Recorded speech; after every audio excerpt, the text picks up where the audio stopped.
করার কোনো অপশন নাই। বুঝাইতে পারছি? যদি এটা কমে যায় এটার কাজ করাই দেবো এক।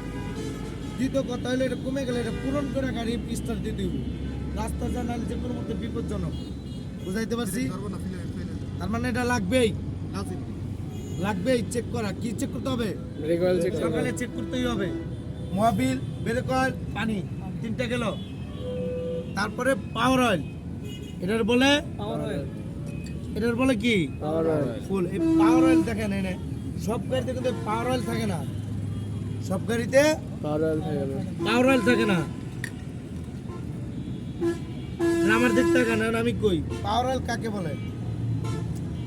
পাওয়ার অয়েলের কাজ হলো স্টারিংটারে ফ্রি করা। কি করা? ফ্রি করা। এই স্টারিং, এই পাওয়ার অয়েল একটা মোটর আছে, এই পাওয়ার অয়েল এখান থেকে মোটর থেকে সাপ্লাই দেয়, মোটর ঘোরায়। এই মোটর ঘুরলে এই তেলটা স্টারিং আছে, এই যে হোল্ডার, যখন আপনার মোটরটা ঘুরবে স্টার্ট দেওয়ার লগে গাড়ি করবে তখন স্টারিংটা কিন্তু একদম ফ্রি হয়ে যায়। ফ্রি হয় না?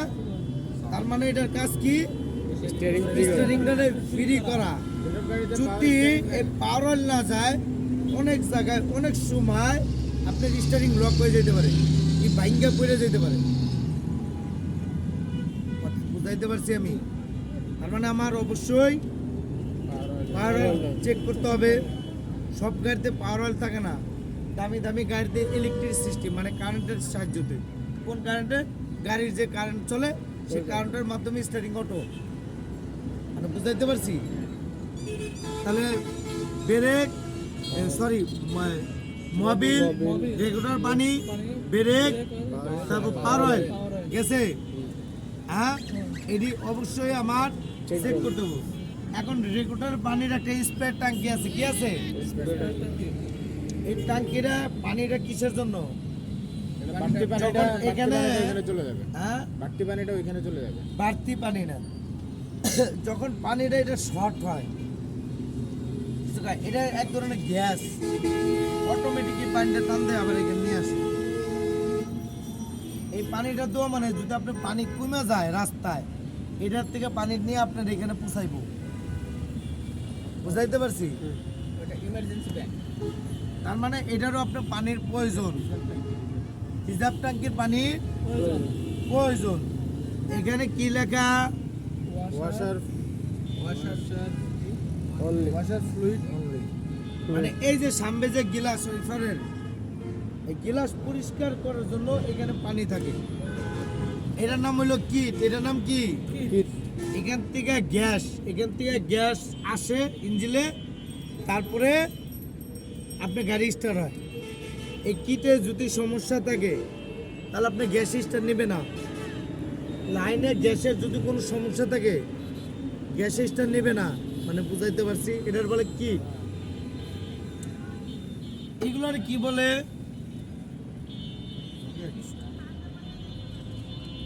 সেলাক্সিনেন। হ্যাঁ, এটার হলো কিন্তু তার, আর এটার তার, এটার ভিতরে থাকে হলো, জোরে বলেন না কেন? জোরে বলেন। জোরে না বললে বুঝবেন কেমন? আপনি তো কথা বাড়াইব না তো পেটে দিয়ে। মানে উচ্চারণের অনেকের অনেক ধরনের সমস্যা হয়। এইখান থেকে যদি কারেন্ট না মারে ফেলাকে যায় পুষাইব না, আর অন্য না পুষাইলে ঠিক আছে গাড়ি স্টার্ট নেবে না। সেলটা দিই এই প্লাগ থেকে স্টার্ট হতো, সেলফ থেকে স্টার্ট হয়। সেলফটা মারেন, এটা ইঞ্জিল ঘোরা, ইঞ্জিল থেকে কারেন্ট আসে। কারেন্টটা তৈরি হইতেছে ইঞ্জিল থেকে। সেলফটার কাজ হলো ইঞ্জিলটারে ঘোরানো। ইঞ্জিল না করলে কারেন্ট আসবে না। ইঞ্জিল না করলে ইঞ্জিল ঘুরা এই ডিস্ট্রিবিউটারে কারেন্ট দেয়। এই ডিস্ট্রিবিউটার একটা ঘোরান দেয়, এই ডিস্ট্রিবিউটার থেকে কারেন্ট তৈরি করে। এটা কি? তারপরে এটা জানো কি বললেন? ইঞ্জিল, প্লাগ, আর এটা ডিস্ট্রিবিউটার। এটার বলে ডিস্ট্রিবিউটার। এটা হলো আমার ম্যানুয়াল ডিস্ট্রিবিউটার। অনেক দামি গাড়ি দিল অটো ডিস্ট্রিবিউটার, মানে ডিজিটাল। ঠিক আছে, এইসব ডিস্ট্রিবিউটার থাকবে না, ওটা কয়েল সিস্টেম থাকে। ইঞ্জিল ডিস্ট্রিবিউটারটা ঘোরাবে, ডিস্ট্রিবিউটার দিয়ে কারেন্ট তৈরি করে ইঞ্জিলে আবার মারবে। ঠিক আছে, যখন ইঞ্জিনে কারেন্ট না মারে ওটা কিন্তু ইঞ্জিনটা ধইরা ওটা পুরো তেল গ্যাস না পড়লে ইঞ্জিন কিন্তু চলে না। কথা বুঝাইতে পারছি? গেল। তারপরে আসো এটার নাম হলো ফিল্টার। এটার নাম এয়ার ফিল্টার। কি ফিল্টার? Air filter. এটার কাজ যে বাতাসটা যে গ্যাসটা আসে এটারে থাকে পরিষ্কার করে দম নিঃশ্বাসটা যে নেন, ঠিক আছে।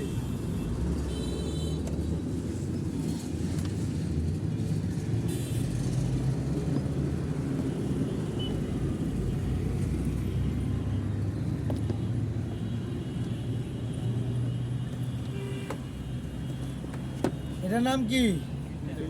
ফিল্টার। এই ফিল্টার যদি দুর্বল থাকে গাড়ির শক্তি কম পাবে, শক্তি পাবে না, থাকে থেকে ফ্যাট করবে, বন্ধ হয়ে যেতে পারে। বুঝাইতে পারছি? হ্যাঁ, বুঝাইতে পারছি? হ্যাঁ, গাড়ির শক্তি না পেলে তো গাড়ির অটোমেটিক গ্যাস দিতে হয়। ঠিক আছে। দেখেন এটার মধ্যে কি ময়লা, মোবিল চেঞ্জ করার সময় এটা অবশ্যই চেঞ্জ করে ফেলবেন। আর বেশি ময়লা থাকলে যখন গাড়ি সার্ভিসিং করেন বা এটা ওয়াশ করো, মানে হাওয়া মারো, হ্যাঁ দেখেন কি ময়লা। দেখছেন? দেখছেন?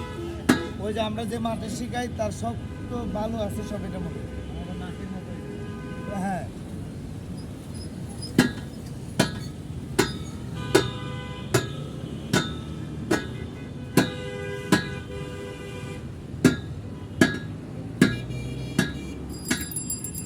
Air filter. এটা যত ক্লিন থাকবে তত সাউন্ডটা স্মুথ হবে, এটাই তো।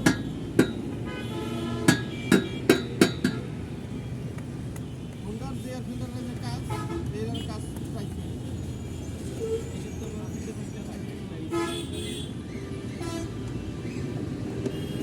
তো অবশ্যই আমার এয়ার ফিল্টারটাও কিন্তু একটা গুরুত্বপূর্ণ জিনিস নাকি?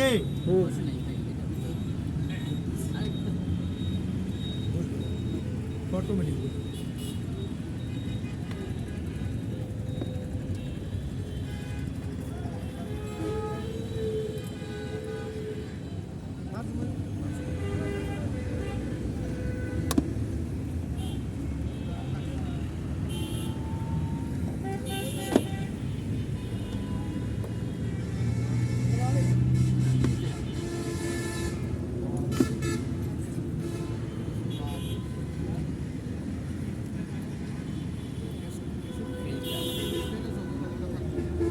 একজন ধরেন ভাই।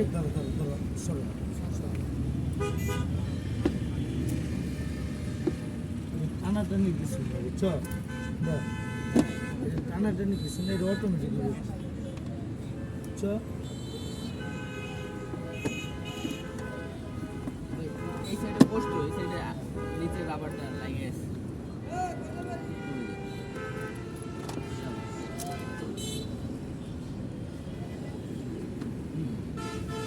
অটোমেটিক বুঝছো? এটার মধ্যে পারাপারি এটা বায়ে পড়লেই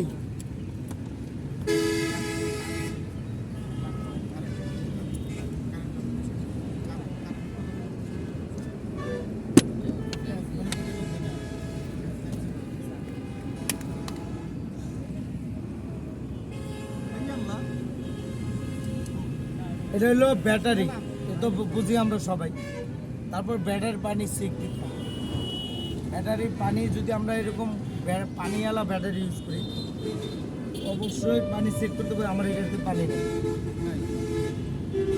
ব্যাটারির পানি আছে, নিয়ে আসি তো।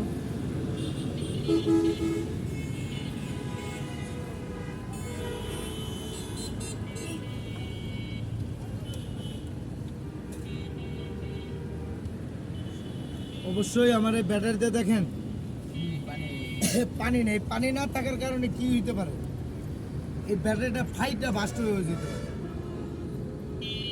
ব্যাটারিটা ড্যাম, আস্তে আস্তে এটা ম্যাচ চলে যাবে। হ্যাঁ, তার মানে অবশ্যই পানিটা কিন্তু আমার চেক করা জরুরি। ঠিক আছে, হ্যাঁ বুঝাইতে পারছি। এখন আসেন বড় ভাই, এখন আসেন আমরা দেখাই ফিউজ।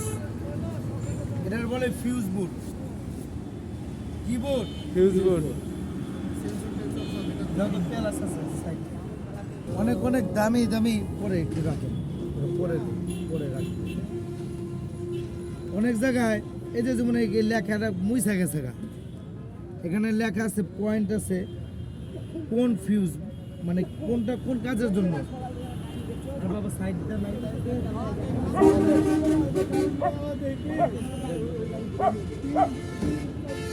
এই যে যেমন এই ফিউজের মধ্যে কয় নাম্বার লেখা? 1 নাম্বার 10 নাম্বার। কয় নাম্বার? এই ফিউজটা কোন জায়গার কিসের এখানে লেখা থাকে। আবার এখানেও লেখা থাকে অনেক বোর্ডেও এক রকমের। যদি আপনি ফিউজটা না খুঁজে পান যে কিসের কোনটা নষ্ট, যেমন হেডলাইট নষ্ট, হেডলাইট কেটে গেছে, মনে করেন হেডলাইট জ্বলে না, বাল্ব ভালো কিন্তু লাইটটা জ্বলতেছে না, তাহলে আমার ফিউজ কেটে গেছে। কি আমার হর্ন চলতেছে না, কি আমার ফ্যান করতেছে না, কি আমার গাড়ি স্টার্ট নিতেছে না, কি আমার অন্য কোনো সমস্যা দেখাইতেছে, তাহলে আমার ইলেকট্রিকের আগে কি প্রবলেম জানেন? আমার অতি পাশটা আগে ফিউজ চেক করতে হবে। কি চেক করতে দেবো? ফিউজ চেক করতে। ফিউজ, কারণ আমি তো মিস্ত্রি না, আমি মিস্ত্রি, তাহলে আমি প্রাথমিক ড্রাইভার, রোডে ঘাটে চলার মতন ড্রাইভার। তাহলে আমার কী করতে দেবো? আমার যে আগে ছোটো করে যে সমস্যাটা আমার দেখতে হবে, গাড়ির কারেন্ট ঠিক আছে কিনা। কারেন্টের সমস্যা থাকলে ফিউজের থাকবে। কারেন্ট কোথায়? এই ফিউজের কাম হলো কারেন্টের কাজ, এটা কিন্তু কোনো ইঞ্জিনের কাজ না। কিন্তু এই কারেন্ট ছাড়া কিছুই চলে না। কথা বুঝাইতে পারছি আপনাকে? বুঝতে পারছেন?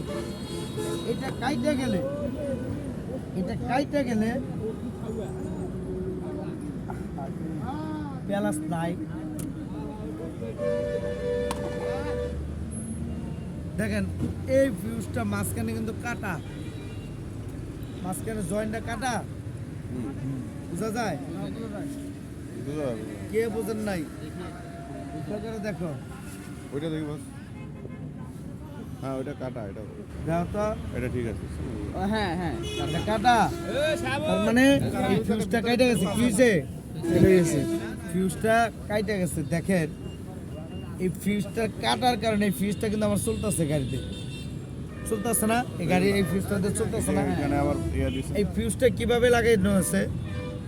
ছোট্ট সামান্য কিছু চেকন পরিমাণ তার, দুইটা হোক একটা হোক, যে তারটা আপনার গাড়িতে কোনো সময় লাইন শর্ট হইলে তারটা দাপ করে যেমন কেটে যেতে পারে, এটা যদি কেটে যায় তাহলে ওইটার থেকে লাইন আউট। আর লাইন আউট হয়ে গেলে গাড়ির টেনশন নাই, তাহলে অন্য বড় ধরনের ক্ষতি হইব না, ফিউজের উপর যাবো, কিন্তু আমি রোগ খুঁজতে পারবো। ফিউজ কেন কেটে যায়? অবশ্য লাইন শর্ট, এই লাইনে কোনো ঝামেলা আছে, তখন মিস্ত্রি বুঝতে পারবে, কথা বুঝাই, কিন্তু আমার গাড়ি তো আগুন ধরবে না, সেফ তো থাকবে। বুঝাইতে পারছি? তাহলে অবশ্যই এই ফিউজ যেমন একটা ভালো, একটা কি ভালো ভালো না, ভালো না, আর একটা খারাপ, এটাও কিন্তু এখন চলতেছে ভালো, ভালো চলতেছে না। হ্যাঁ, তার মানে এটার কিভাবে ঠিক করতে হবে বুঝাইতে পারছি আপনাকে। বাইরে ভাই গেলাম, হ্যাঁ এই সাইডে ছিল, এটা এইখানে 8টা বাজে তো জায়গা ভাই ওর কাজে আচ্ছা, আপনার কি অবস্থা? আপনার গাড়ি চালানোর কি অবস্থা বলেন? আচ্ছা মোটামুটি ভালোই। আপনি আমাকে 8টা 9টার পরে সময় দিবেন কবে সেটা বলেন। শুনে এটি হলো কি লিলি, এই ফিউজার থেকে এটা হলো পাওয়ারফুল। এই লিলির ক্ষমতা হলো যে কোনো জিনিস একটা দুর্বল থাকলে ওটার একটু পাওয়ার বাড়ায়, এটার ক্ষমতা এক্সট্রিম। ফিউজার থেকে এটার পাওয়ার বেশি লিলি লিলির, ঠিক আছে? এই লিলিও কিন্তু চলে যায় অনেক কিছু কারণে, কারেন্টে, ইলেকট্রিক, ফ্যান, ইঞ্জিন, ঠিক আছে? যেটার পাওয়ার বেশি লাগে ওইখানে লিলিটা ব্যবহার করে। এটা বুঝাইতে পারছি? এটা কি বোর্ড জানো? এটা হলো ফিউজ বোর্ড, বুঝছেন? এই ফিউজ বোর্ড গাড়ির সামনে ড্যাশবোর্ডের নিচেও থাকে, পায়ের নিচেও থাকে, সাইডেও থাকে, অনেক ছোট ছোট ফিউজ বোর্ডও থাকে। ফিউজ বোর্ড অনেক কয়টা আছে, এটা সামনে অনেও আবার আছে। এই ফিউজগুলো অবশ্যই চেক করতে হবে, রাইট? এই সাবির ব্যাটারিতে পানি দাও। এই যে পানি, এই যে তাহলে আপনি এখন ওই যে ওইটা কি ডায়নামা, এটার নাম, এই মোটরটার নাম কি? এই মোটরটার নাম ডায়নামা। ডায়নামা। এটার কাজ কারণ বিদ্যুৎ কারেন্ট উৎপাদন করা, কারেন্ট উৎপাদন করা। এটা কোথায় থেকে উৎপন্ন হয়। দেখেন এটা কাজ কি? ভাই এটা ব্যাটারি থেকে হয় না, ব্যাটারিটা চার্জ দেয় ইঞ্জিন থেকে। এটা ইঞ্জিন থেকে হচ্ছে, এটার সাথে ইঞ্জিনের সম্পর্ক। এটা যখন ঘুরবে এটা ইঞ্জিন থেকে থেকে আলাদা। ডায়নামায় কারেন্ট উৎপাদন হয় ওইখান থেকে আমি বলতেছি, একটু বলতে দেন আমার। এটা ইঞ্জিন এটারে ঘুরায়, ঘুরে আর এখান থেকে কারেন্ট তৈরি হয়ে ব্যাটারিতে আসে। চার্জার ব্যাটারি তো যখন আসে ব্যাটারির চার্জ দিতে থাকে। আর ব্যাটারি থেকে কি কি কাজ চলে? লাইট, হরেন, মানে কারেন্ট, ফ্যান, এগুলা, এসির তো কাজ হলো ইঞ্জিন। ফ্যান আছে, ফ্যানগুলার, হরেনগুলার, লাইটগুলার, এগুলো কাজ হলো ব্যাটারি। কারেন্ট জাতীয় যা আছে সব ব্যাটারি। আর ডাইনামা ব্যাটারিতে পাওয়ার দেওয়া রাখছে, ব্যাটারির ওই সাপ্লাই দিতেছে। মানে নির্দিষ্ট কিছু মানে অংশের সাপ্লাই দেবে এটা। ডাইনামা আপনার ব্যাটারিটা পাওয়ার দেয়, আর ব্যাটারি পুরো গাড়ির ইলেকট্রিক কারেন্টের পাওয়ার দেয়। পাওয়ার দেয়। তোমার পিছে তুমি যদি ঠেক না দেই তাহলে তো পড়বা না। হ্যাঁ, ঠেক না দিলে তো পড়ে যাবে। ঠেক না যদি না দেয় তাহলে তো পড়বা, আর ঠেক না দিলে পড়বা না। এই ডাইনামা তোমার ব্যাটারি ঠেক না দেওয়া রাখছে। যদি ব্যাটারি ডাইনামা সাইডে দেয় ব্যাটারি পড়ে যাবে, আর ব্যাটারি পড়ে গেলে গাড়ি অফ হয়ে যাবে। বুঝাইতে পারছি? বোঝেন নাই? তার ডাইনামাটা কিন্তু ব্যাপার স্যাপার আছে। ডাইনামা চার্জ নেয় কি নেয় না, ডায়নামা চার্জ নেয় না, এটা বুঝবো কিভাবে? এটা বুঝতে চান, এটা শিখতে চান? হ্যাঁ, আচ্ছা তাহলে স্ক্রুড্রাইভার দল অত বড় একটা তাহলে এটা একটু ক্লাসটা নিয়ে দেন। যা কই ডাইনামার আরেকটা কই, ভুলে যান। এন থেকে না বুঝাইয়া আমি ড্যাশবোর্ডের ভিতর থেকে বোঝাম চাই। ডাইনামার ভিতরে মানে ড্যাশবোর্ডের ভিতরে, ওইটা আমি পরের ভিডিওতে পরের ধাপে দেবো আপনাকে। ওইটা হইলো ড্যাশবোর্ডের ভিতরে। তারপরে আমি একটু বলে রাখতেছি, আপনার প্রশ্ন করছেন না বলে আবার খারাপ। ড্যাশবোর্ডে যখন সুইচ দিবেন, স্টার্ট দেওয়ার আগে অনেক কটা সুইচ ওঠে বাতি। ওখানে দেখবেন ব্যাটারির চিহ্ন আছে একটা, মোবিলের মতো ইঞ্জিনের একটা চিহ্ন আছে, সিট বিলের আছে, গেটের আছে, আছে না? এগুলা যখন স্টার্ট দেওয়ার পরে যদি চলে তার মানে এগুলো নষ্ট। স্টার্ট দেওয়ার পরে ওই বাতিগুলো ড্যাশবোর্ডে যদি ওঠে তাহলে নষ্ট। যেরকম ব্যাটারির ডাইনামা যদি নষ্ট থাকে, ব্যাটারি সিঙ্গেলটা দিবে, এরকম একটা ব্যাটারি ছবি উঠবে। ঠিক আছে? হ্যাঁ, এই ছবি যে ওটা মানে আমার ডাইনামা নষ্ট, চার্জ নিচ্ছে না ব্যাটারি। মানে ক্লিয়ার? যে প্রশ্ন করছেন ক্লিয়ার? জি জি, যদি সিগন্যাল না আসে তাহলে বুঝবো ভালো। না, প্রশ্ন আমি করছিলাম ক্লিয়ার না। আবার ক্লিয়ার না? আর প্রশ্ন করতে আমি কিন্তু কও, বুঝি তুমি নাই। কি প্রশ্ন করছো কৌদি? ডায়নামা থেকে চার ঠেকনাতে রাখবে ব্যাটারিকে, অর্থাৎ সাপোর্ট দেয়, আরে আমি তো কথা বুঝাইছি, তুমি এটা সুন্দর করে রাখো। ডাইনামার থেকে ব্যাটারিতে চার্জ দেয়। চার্জ দেয়। এখন যদি চার্জ আইপিএস না না, নেয়, আইপিএস হ্যাঁ, ব্যাটারিতে চার্জ দেয় না, আইপিএস এর মেশিন। তাহলে ব্যাটারি চলে? কিন্তু ওইখানে ড্যাশবোর্ডে যদি চিহ্নগুলা দেখতে পাই তাহলে চিহ্নগুলো যেটার যে চিহ্ন, ব্যাটারির যদি ডাইনামার চার্জ না হয় তাহলে ব্যাটারির মতন একটা চিহ্ন উঠবে, তার মানে আমার এটা চার্জ হইতেছে তার মানে ড্যাশবোর্ডে আমি সিগন্যাল আসবে মোট কথা। মিটারে। ঠিক আছে? সিগন্যাল না আসলে ঠিক আছে, সিগন্যাল আসলে তার মানে আর মোটামুটি যে ধারণা যতটুকু দিচ্ছে আজকের এই ইয়েগুলো কি প্রত্যেকটা ভিডিও টিউটোরিয়াল এলাকায় এই টাইপের আছে? মানে আছে ও দেয়লাম কথা। ঠিক আছে? আবার পরে নেক্সট ডে শিখাম হলো ভিতরে কিছু কাজ আছে। জি জি ঠিক আছে না? জি। এসির কম্প্রেসার, এসিতে কম্প্রেসার থাকে, কম্প্রেসার থাকতে হবে না? কম্প্রেসারটা চলে কোথায় দিয়ে? কারেন্ট থেকে।